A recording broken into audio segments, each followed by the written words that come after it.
কেন তারা জুন পর্যন্ত নির্বাচনে রোডম্যাপ দিতে চায় বা ওই পর্যন্ত যেতে চায় এই অন্তর্বর্তীকালীন সরকারের পক্ষ থেকে কোনো ব্যাখ্যা এসছে? সবাই আজকে নির্বাচন চাচ্ছে। ওই যে শাক বিক্রেতা থেকে শুরু করে আপনার সেনাবাহিনীর প্রধান পর্যন্ত নির্বাচন চাচ্ছে ডিসেম্বরের মধ্যে। আমরা ডক্টর মোহাম্মদ ইউনূসের নেতৃত্বের প্রতি এখনও আমরা আস্থা রাখছি। দেশটাকে রক্ষা করার জন্য নির্বাচনের কোনো বিকল্প নেই। এই নির্বাচনের রোডম্যাপ ঘোষণা করুন। কোট করে বলতে চাই, সাদিস আলম বলেছেন কিছু রাজনৈতিক দলের সিনিয়র নেতারা আওয়ামী লীগের ভাষায় কথা বলছেন। এই ভাষা চর্চা যদি আবার আপনারা করেন, জনগণ আপনাদেরকে ছুঁড়ে ফেলবে। আপনারা যদি আবার ওই কালচার সেট করেন, অন্য কারো দ্বারা এই কালচারের শিকার আপনারাও হবেন, কিন্তু তরুণ প্রজন্ম এই কালচার সেট করতে দেবে না। এই জন্য কথা বলার সময় সাবধানে কথা বলবেন। আপনার ভাষা ঠিক করবে আপনি আমার মুরব্বী কিনা, আপনি আমার থেকে শ্রদ্ধা বা সম্মান পাবেন কিনা। এটা তো রীতিমতো হুমকি।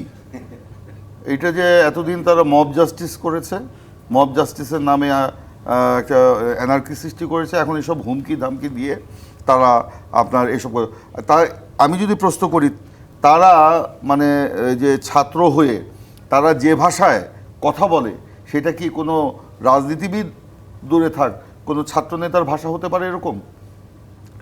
তারা আগে নিজেদের ভাষা আগে ঠিক করুক।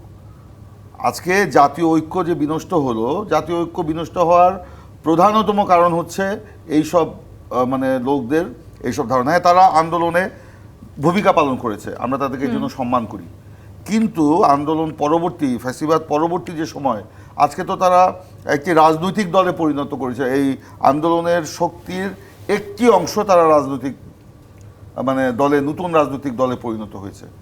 তো তাদেরকে ট্রিট করতে হবে একটা রাজনৈতিক দল হিসেবেই, যদিও তাদের নিবন্ধন নেই, আদর্শ নেই, গঠনতন্ত্র নেই, ভবিষ্যৎ কী কর্মসূচি সেটা নেই। তারা শুধু এসব কথা বলে একটা অ্যানার্কি সৃষ্টি করতে যাচ্ছে। তো আজকে যে জাতীয় ঐক্য বিনষ্টের কথা বলা হচ্ছে, আর এই গণ অভ্যুত্থানের শক্তিগুলোর মধ্যে যে অনৈক্য সৃষ্টির কথা বলা হচ্ছে, এ তো ওনারা করেছেন, এখনো করে যাচ্ছেন। কিন্তু আপনারাও তো ডক্টর ইউনূসের এই সরকারকে সহায়তা করার জন্য একদম প্রস্তুত আছেন। এখনো আছি, এখনো বলছি, আমরা ডক্টর মোহাম্মদ ইউনূসের নেতৃত্বের প্রতি এখনো আমরা আস্থা রাখছি, এখনো আমরা সমর্থন করছি আজকে পর্যন্ত। কিন্তু আমরা বলেছি, দয়া করে এই দেশটাকে রক্ষা করার জন্য নির্বাচনের কোনো বিকল্প নেই, এই নির্বাচনের রোডম্যাপ ঘোষণা করুন। কিন্তু দুর্ভাগ্যজনক হলেও সত্য, তারা কিন্তু রোডম্যাপ ঘোষণা শুধু ওই আগের কথাই, ডিসেম্বর থেকে জুন। আচ্ছা, আমরা ডিসেম্বরে নির্বাচন চেয়েছি, সরকার তারা বলছে জুন। কেন তারা জুন পর্যন্ত নির্বাচনে রোডম্যাপ দিতে চায় বা ওই পর্যন্ত যেতে চায় এই অন্তর্বর্তীকালীন সরকারের পক্ষ থেকে কোনো ব্যাখ্যা এসছে এ পর্যন্ত? কেন, কি কারণ? আমরা তো ডিসেম্বরে কেন চাই সেটা তো বলেছি, কিন্তু ওনারা ডিসেম্বরের পরে জুনের কথা কেন বলছেন? এই ব্যাখ্যা বা কোনো এসছে? আপনারা কেন ডিসেম্বরে নির্বাচন চান সেটারও একটি কাউন্টার বক্তব্য আছে, যে আপনারা আসলে নির্বাচন দ্রুত চাচ্ছেন যাতে করে খুব দ্রুততম সময়ের মধ্যে আপনারা ক্ষমতায় আসেন। অবশ্যই একটা রাজনৈতিক দল নির্বাচন চাবে, এটাই স্বাভাবিক। বিএনপির মতো একটা অভিজ্ঞ রাজনীতি, নিশ্চিত দ্রুততম সময় নির্বাচন হলে আপনারাই ক্ষমতায় আসবেন? বিএনপি ক্ষমতার জন্য নির্বাচন চাচ্ছে না, দেশকে রক্ষা করার জন্য নির্বাচন চাচ্ছে। দেশের অস্থিতিশীলতা প্রতিরোধ করার জন্য, স্থিতিশীল বাংলাদেশ প্রতিষ্ঠা করার জন্য নির্বাচন চাচ্ছে। নগদ পেমেন্টে 500 টাকা পর্যন্ত ক্যাশব্যাক, আর লেনদেনে প্রতিদিন ডিপ ফ্রিজ এবং ঘন্টায় ঘন্টায় এসি টিভি সহ দারুণ সব গিফট। এবং শুধু বিএনপি নয়, সকল শ্রেণী পেশার মানুষ আজকে নির্বাচন চাচ্ছে।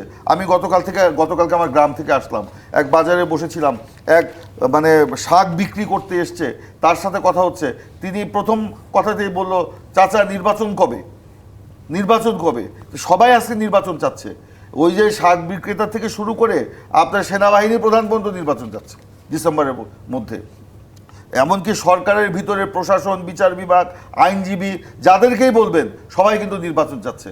এই নির্বাচন ছাড়া এই দেশকে স্থিতিশীল করার কোনো সুযোগ নেই। এই সরকারও কিন্তু নির্বাচনের কথা বলেছেন এবং খুব সুস্পষ্টভাবে তারা বলেছেন যে তারা আগামী বছরের জুনের 30 তারিখের মধ্যেই নির্বাচন করবেন এবং এর বেশি একদিন তারা থাকবেন না। আপনি এটা ডিসেম্বরে করলে অসুবিধা কোথায়?